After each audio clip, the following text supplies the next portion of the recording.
João capítulo 3. Decidimos que este ano o tema da Igreja para 2019 será, ou é, uma igreja que reflete Jesus. Vamos dizer todos, uma igreja que reflete Jesus. Então, esse é o nosso objetivo, é estudar a identidade de Jesus. Vamos estar a pensar sobre a identidade de Cristo e queremos refletir a identidade de Cristo onde quer que estejamos.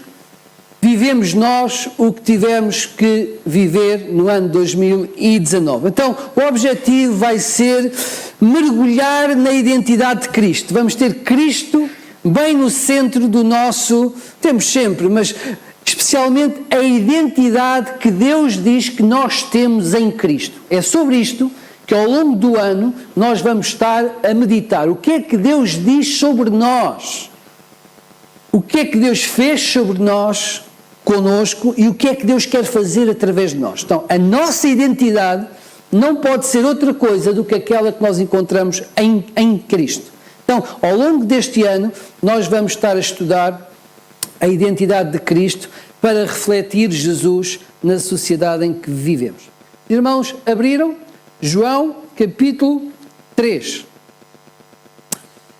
E vamos aqui acompanhar uma conversa entre Jesus e um religioso. Eu gostava de lhe perguntar uma coisa. Já alguma vez aconteceu consigo uma conversa com alguém em que a pessoa disse o seguinte: olha, tinha pensado nisto a minha vida toda e agora percebi que estava errado? Ou será que já aconteceu consigo pensar alguma coisa durante até muitos anos e às tantas perceber assim: epá, eu não tinha razão?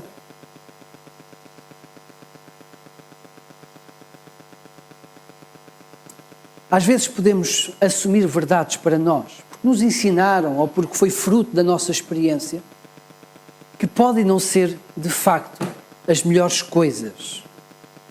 Isto aconteceu entre um religioso e Jesus. Jesus vai-lhe explicar que toda a sua vida estava assente em coisas que não eram boas, que não eram a verdade. Eu lembro-me de estar uma vez num jantar e estar a ouvir o testemunho de uma senhora, e ela disse, foi muito interessante, porque parecia que ela de repente tinha visto a luz. E ela disse assim: eu estava num culto, não era evangélico, e nós lemos uma passagem bíblica em que dizia que não devíamos adorar imagens. E eu fui ter com o padre, ela era católica, e perguntou ao padre: ó senhor padre, mas nós lemos isto? E o padre disse: sim, é verdade. Então, mas nós não podemos adorar as imagens? Não, a Bíblia diz o que está aí é o que está certo. Então, por que nós fazemos? E ela tinha uma grande devoção pelos seus santos, pelas suas imagens, por Maria, e aquilo levou-a ao choque. Ela não sabia que era assim, até encontrar nas Escrituras a passagem que dizia que nós não nos devemos curvar diante das imagens. Aquilo criou uma confusão tal na cabeça dela, que ela começou a ler a Bíblia. E lendo a Bíblia, ela acabou por se converter. E deu testemunho no batismo perante todos os seus amigos. Foi um batismo em que estava dezenas e dezenas de pessoas a ouvir falar da nova fé dela que ela tinha encontrado nas Escrituras. O que vai acontecer aqui em João é um pouco isso. Jesus vai confrontar Nicodemos com uma verdade que ele não conhecia. Diz assim: havia entre os fariseus um homem chamado Nicodemos, um dos principais dos judeus. Este de noite foi ter com Jesus e lhe disse: Rabi, sabemos que és mestre vindo da parte de Deus, porque ninguém pode fazer estes sinais que tu fazes se Deus não estiver com ele. A isto respondeu Jesus: em verdade te digo que se alguém não nascer de novo, não pode ver o reino de Deus.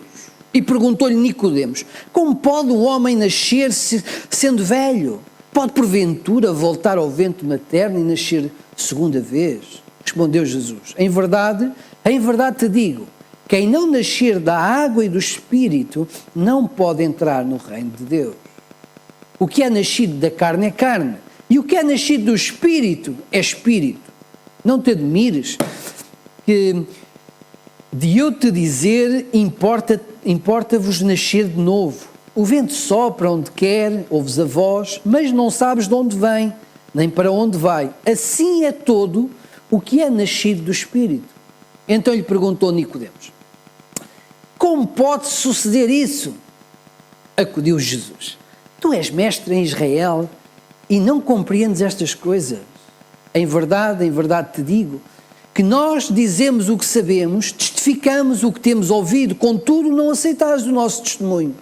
Se tratando das coisas terrenas não me credes, como crereis se vos falar das celestiais?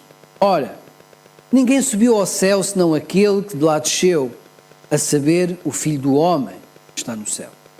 E de modo porque Moisés levantou a serpente no deserto, assim importa que o Filho do Homem seja levantado, para que todo o que nele crê tenha vida eterna.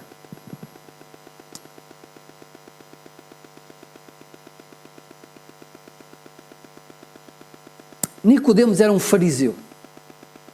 É interessante porque a Bíblia diz-nos que ele era um dos principais em Jerusalém. Era um homem de referência. E ele vai ter com Jesus intrigado. Ele ouve Jesus a pregar, ele vê os sinais que Jesus fazia. Se olharem para o versículo 23 do capítulo 2, vão ver que muita gente estava estupefacta com o que estava a acontecer, porque os sinais que Jesus fazia eram de tal modo grandes que havia muitos que creram no seu nome. Está no versículo 23 do capítulo 2. Então, Jesus pregava e os milagres eram de tal modo maravilhosos que as pessoas disseram: não, isto realmente é verdade, aquilo que este homem diz, ele faz e ele tem o poder do alto. E muitas pessoas em Jerusalém, muitas pessoas em Israel creram no Senhor. Nicodemos terá visto o que Jesus fez, terá ouvido o que Jesus fez e vem de noite. Ela era uma referência, eu acredito, a maior parte dos estudiosos dizem que ele veio de noite para não ser reconhecido. Então ele aparece de noite e ele pergunta ao Senhor, versículo 2, Rabi, que quer dizer mestre, sabemos que és mestre vindo da parte de Deus. E porquê é que ele diz isto? Porque ninguém pode fazer estes sinais se Deus não estiver com ele. As obras que tu fazes são tão boas, são tão maravilhosas, são tão extraordinárias que nenhum homem pode fazer tais coisas. Por isso, só pode vir de Deus, porque só Deus pode demonstrar a bondade que é demonstrada nas obras que tu tens feito. E Jesus, perante este elogio, passa à frente e vai-lhe falar daquilo que ele precisa. Jesus podia ter dito: muito obrigado, não é? Agradecer. Não, Jesus passa ao lado e Jesus vai falar aquilo que o coração de Nicodemos tinha necessidade.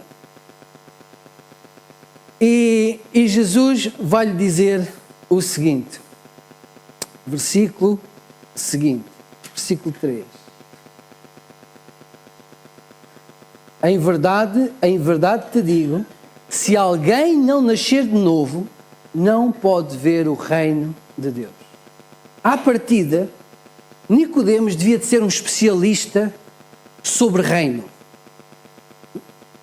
Devia de ser um especialista sobre entendimento das Escrituras. Mas ele era um especialista em religião.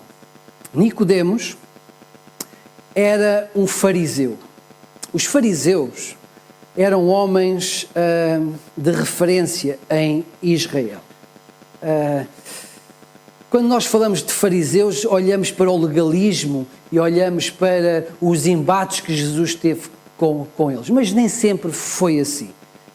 Por exemplo, os fariseus surgiram de um movimento que 2 séculos antes de Jesus ter nascido, eram chamados, esses homens eram chamados de Hassidim, que significa piedosos. Então, o movimento onde surgiu os fariseus partiu de um grupo de homens que não aceitaram que a idolatria pagã grega se instalasse em Israel. Então, homens piedosos que se revoltaram contra o paganismo grego em Israel. O limite, a potência máxima desse paganismo foi quando Etíope Epifânio decidiu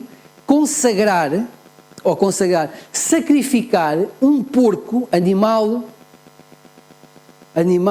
rejeitado, animal proibido para os judeus, animal imundo. Ele sacrificou um porco no altar do Senhor. No templo de Deus, ele ofereceu um porco. Então, era o desrespeito total. Talvez um dos momentos, ou o momento, com certeza um dos momentos mais ofensivos na história de Israel. E essa pressão religiosa pagã era de tal forma intensa que houve homens que reagiram e que disseram, não, esta não é a nossa fé. E desse grupo, então, surgiu mais tarde os fariseus. Então, os fariseus foram pessoas que tiveram um papel importante em Israel. A partir do ano 135 a.C., eles então começam a ser chamados de fariseus. E os fariseus estavam corretos em muitas coisas. Por exemplo, eles criam na responsabilidade moral do homem. O homem é responsável também por aquilo que faz. Eles acreditavam na imortalidade. Nem todos os judeus acreditavam na imortalidade. Eles acreditavam e defendiam a ressurreição do corpo. Sabemos, por exemplo, que os saduceus não aceitavam isso. Então, os fariseus eram pessoas que tinham em muitos pontos a doutrina certa, ensinavam a verdade ao povo. Eles acreditavam na existência de espíritos. Eles acreditavam que após a morte havia recompensas ou punições. Então eles tinham uma visão correta em muitos pontos das Escrituras. E eles eram o garante do povo para andar em conformidade com a palavra de Deus. Só que houve um problema, é que com o passar dos anos, estes homens fiéis, zelosos das Escrituras, que tinham amor à obediência, que trabalhavam muito pela fé e procuravam o que estava certo, a verdade, com o passar dos anos, eles caem num erro grave. E o erro deles foi exteriorizarem a religião. O que é que quer isto dizer? Eles centraram-se mais nas regras, nas regulamentações dos ritos e das práticas religiosas do que na transformação espiritual deles e do próprio povo. Por exemplo, um dos pontos mais extravagantes é o sábado. O sábado foi feito, o Senhor deu ordens para o povo guardar o sábado para descansar e adorar ao Senhor. Sobretudo isso, descansar do trabalho e adorar ao Senhor. Eles legislaram tanto sobre o sábado que o importante para eles era como é que nós vamos observar o sábado. E chegaram a conclusões ridículas. Por exemplo, uma mulher não se podia olhar ao espelho num dia de sábado. Porquê? Porque se encontrasse um fio de cabelo grisalho, podia ser tentada a arrancá-lo. E isso era trabalho. É ridículo, não é? Mas eles escreveram isto. Querem outra? Por exemplo, gaguejar com vinagre, que deve ser uma coisa maravilhosa. Não havia os elixires, então parece que havia um costume de gaguejar com. A pessoa, se tomasse vinagre e o bebesse, para desinfetar a garganta, era permitido. Mas tomasse vinagre, gaguejasse o vinagre e deitasse o vinagre fora, era considerado trabalho. É ridículo isto. Então, os fariseus levaram ao extremo as regulamentações e esqueceram-se daquilo que era essencial, que era o valor da lei, o porquê do Senhor ter instituído a lei de Moisés. Nicodemos sabia muito das Escrituras. Ele conhecia bem a lei de Moisés. Ele podia, muito provavelmente, recitar de cor todo o Pentateuco. Todo o Pentateuco. No princípio, criou Deus os céus e a terra. Fiquei aqui na minha parte. Ele podia recitar o Pentateuco todo e mais alguns textos exatamente à letra de como foram escritos. Ele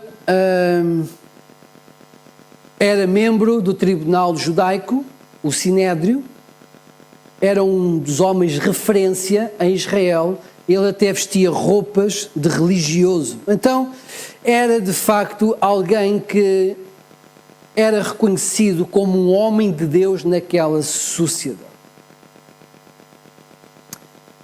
Porém, no tempo de Jesus, os fariseus eram o partido que apelava ou que pregava ou que ensinava a salvação pelas obras.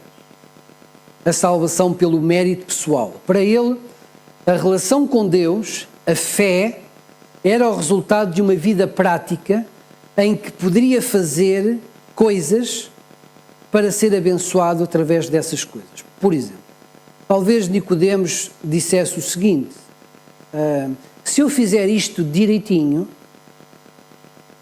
se eu observar o sábado e não gaguejar vinagre, farei o que Deus espera de mim e serei abençoado. Se eu lavar as mãos quando vier da praça, como manda a tradição, eu farei o que Deus quer que eu faça e eu serei abençoado. Se eu cumprir as regras do dízimo, se der o cominho e a hortelã em dízimo e fizer tudo direitinho, Deus vai olhar para mim e vai dizer que eu sou um bom moço, um bom rapaz e vai-me abençoar. A entender? A lógica farisaica é: eu faço as coisas muito certinhas e Deus olha para mim e derrama a sua bênção. Era esta a lógica farisaica no tempo de Jesus sobre a fé. E ele, intrigado, chega-se ao pé de Jesus e diz: sabemos que és mestre, porque vindo da parte de Deus, porque ninguém pode fazer estes sinais que tu fazes se Deus não estiver com ele. E então Jesus diz: em verdade te digo, se alguém não nascer de novo, não pode ver o reino de Deus. Jesus deu-lhe um pré-requisito para ele ser salvo: nascer de novo. Para Nicodemos, nascer de novo ou ser salvo significava pertencer ao povo eleito e obedecer à lei de Moisés. Sendo ele do povo eleito em Abraão e obedecendo ele à lei de Moisés, ele estava salvo. E agora Jesus diz-lhe outra coisa: olha, é preciso nasceres de novo.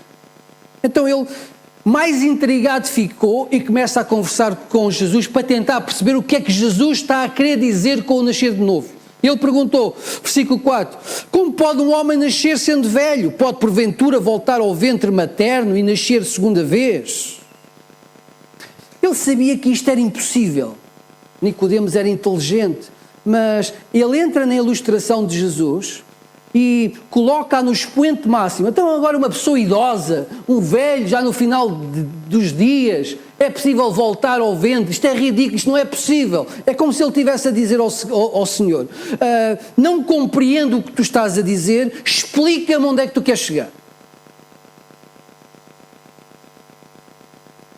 Para Nicodemos, a fé resumia-se a conhecer Deus, fazer o que estava certo, seguir rigorosamente as regras religiosas e ensinar os outros a fazer o mesmo. Não nascer de novo. Jesus estava-lhe a dizer aquilo que ele precisava de fazer. Como disse ao jovem rico, lembram-se do jovem rico?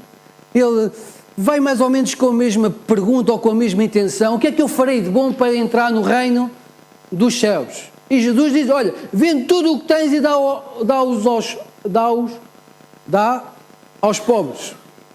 E ele diz que foi para casa triste porque não se quis desfazer. E Jesus disse-lhe isso porque o que estava no coração daquele homem eram os bens. Os bens materiais eram o Deus daquele homem. E o que o Senhor diz: olha, retira esse ídolo do teu coração e volta-te para Deus. E o que Jesus está a dizer a Nicodemos é isto: olha, o que tu precisas é nascer de novo. Tu precisas nascer de novo.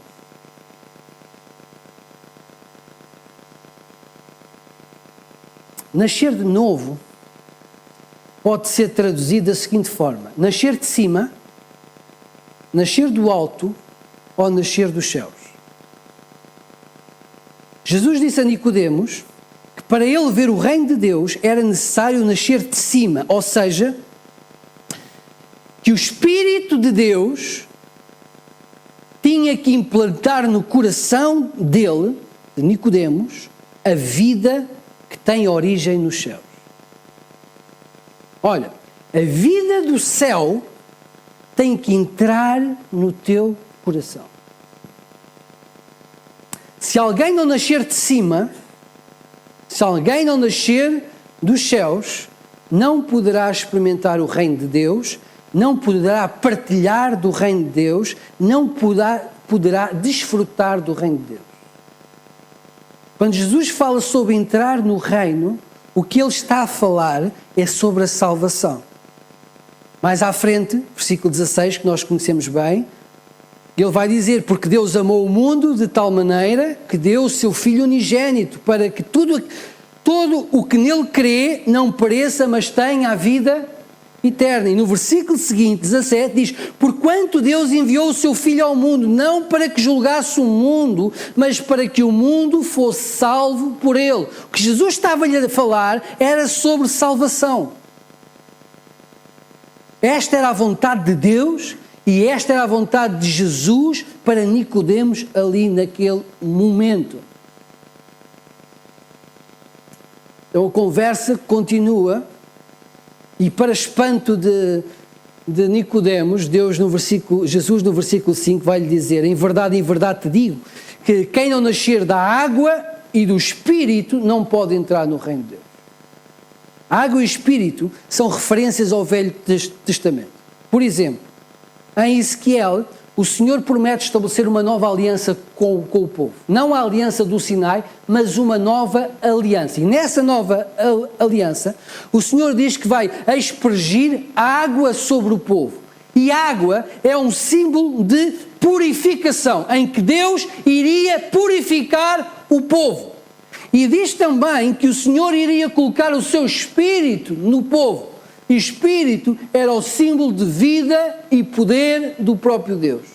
Mais do que conhecer a lei de Moisés e as Escrituras, mais do que obedecer a regras religiosas, era necessário Nicodemos nascer de novo. Arrepender-se dos seus pecados, pedir perdão a Deus para que fosse purificado, era necessário crer em Jesus para que pudesse receber o Espírito de Deus que lhe daria vida. Quando alguém encontra Jesus e recebe o perdão, o Espírito Santo entra na sua vida. É como se o crente fosse invadido pelo céu. Invadido com a presença de Deus. E a vida naturalmente muda. A maneira de pensar, de estar na vida, é orientada pelo céu.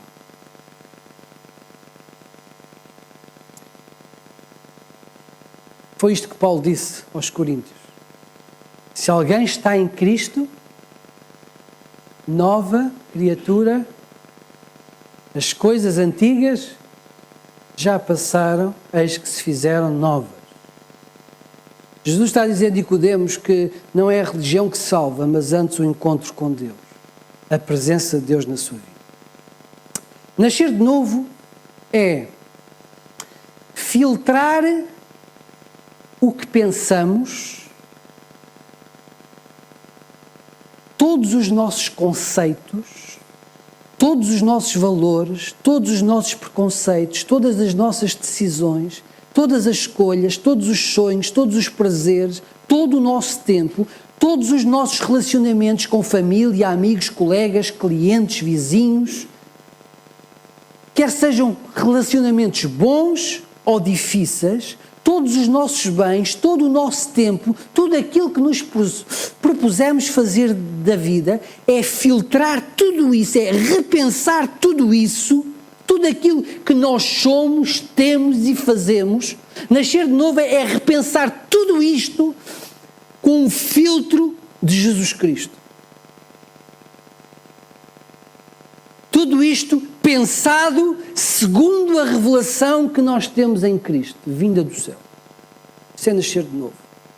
Era o exemplo de Paulo. Paulo dá o exemplo do que foi nascer de novo para ele. Ele sai de Tarso por volta dos 11 anos para estudar, que era essa a idade, para estudar em Jerusalém, para ser um dos grandes, para ser um género de Nicodemos em Jerusalém. Então, ele sai da casa dos seus pais, vai para Jerusalém, possivelmente para a casa da sua irmã, e lá estuda aos pés de Gamaliel para ser um dos grandes em Jerusalém. Até que um dia, ele, no caminho de Damasco, ele tem um encontro com Cristo. E toda a sua vida é filtrada a partir do encontro com Cristo. Então ele dá o testemunho aos filipenses e ele diz, olha, fui circuncidado ao 8º dia, sou judeu de nascimento, pertenço à tribo de Benjamim, sou descendente de hebreus, no que dizes à prática da lei, eu era fariseu, tão fanático que perseguia a igreja. Quanto ao cumprimento daquilo que manda a lei, ninguém me podia repreender em nada. Mas todas essas coisas que eu julgava proveitosas, considero-as agora como prejudiciais por causa de Cristo. Na verdade, considero tudo como um prejuízo em comparação com o maravilhoso conhecimento de Jesus Cristo, meu Senhor. Por causa dele, desprezei tudo para ganhar Cristo e estar unido com ele, e considero tudo isso como lixo. Se vivo em comunhão com Deus e não com base na minha própria justiça que vem da lei, mas sim com a que vem da fé em Cristo, a justiça que vem de Deus na sua fé. O que desejo é conhecer Cristo, experimentar o poder da ressurreição, tomar parte dos seus sofrimentos, chegando a ser como Ele na morte, com a esperança de alcançar a ressurreição de entre os mortos. Então, toda a minha vida deixou de fazer sentido quando eu encontrei em Cristo, porque eu estava enganado. E a partir daquele dia em Damasco, Cristo reconfigurou tudo. Isto é nascer de novo.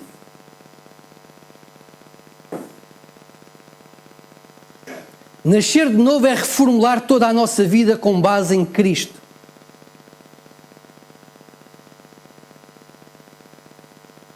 E Jesus continua-lhe a explicar o que é nascido de carne é carne, o que é nascido de espírito é espírito. Na versão português de corrente diz assim, o que nasce de pais humanos é apenas humano, mas o que nasce do espírito é espiritual.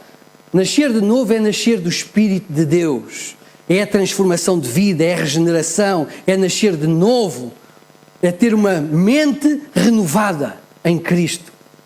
Era isto que Nicodemos precisava para ver o reino de Deus. Ele era religioso, vestia trajes religiosos, tinha na mente muito conhecimento das verdades da religião judaica, mas ele tinha um coração vazio. Ele tinha um coração oco de Deus. Não havia intimidade. Então, Jesus, mais à frente, pega numa história que ele conhecia bem. Está em Números 21, versículo 14 e 15. E Jesus vai-lhe dizer, do modo porque Moisés levantou a serpente no deserto, assim importa que o Filho do Homem seja levantado, para que todo o que nele crê tenha a vida eterna. Os irmãos lembram-se desta história? O povo estava no deserto, estava a ser abençoado por Deus, estava a ser suprido por Deus, e às tantas começa a murmurar de tal modo que Deus achou de uma ingratidão total. E Deus ira-se com o povo e manda para o arraial de Israel serpentes abrasadoras. E as serpentes entravam no arraial, picavam as pessoas com o seu veneno e as matavam. Então o povo começou a perceber a ira de Deus e começou a ficar aflito com o que estava a acontecer, e então clamou ao Senhor que o Senhor os pudesse salvar. Moisés reúne-se com o Senhor e o Senhor diz: olha, faz uma serpente de bronze abrasadora, coloca no topo de uma haste, mete no meio do arraial, e todo aquele que for picado tem que ter a humildade de olhar para a solução de Deus no centro do arraial. E todos aqueles que eram picados e que estavam condenados a morrer, quando tinham a humildade de se voltar para a solução de Deus, era aquela serpente naquela haste, então eram curados e continuavam a viver. E o que Nicodemos está a dizer é assim: um dia o Filho do Homem, ele próprio, seria levantado numa haste chamada Calvário. E todo aquele que olhar para o Filho de Deus levantado no Calvário, a solução de Deus, todo aquele que se arrepender do seu pecado e pedir a solução de Deus, esse será salvo. Era isto que Nicodemos precisava. Foi isto que Jesus lhe pregou. Isso. Este ano, meus queridos, nós vamos estar a estudar sobre este novo nascimento que nós encontramos em Cristo. Aquilo que Deus fez por mim, aquilo que Deus diz que eu sou, aquilo que Deus quer realizar através de mim, através de nós. Só lhe queria fazer uma pergunta. Sua vida está toda ela pensada com os valores do céu? Ou existem situações na sua vida que são iguaizinhas a quem não tem Jesus? Existem circunstâncias na sua vida que são iguaizinhas a quem não tem o Senhor? É isso que tem que ser reformado. É isso que tem que ser restaurado. Que a vida de quem nasce de novo é filtrada com os valores do céu. E essa é a obra que Deus quer fazer em si e em mim. E a minha oração é que nós possamos fazer isso enquanto igreja. Vamos orar ao Senhor.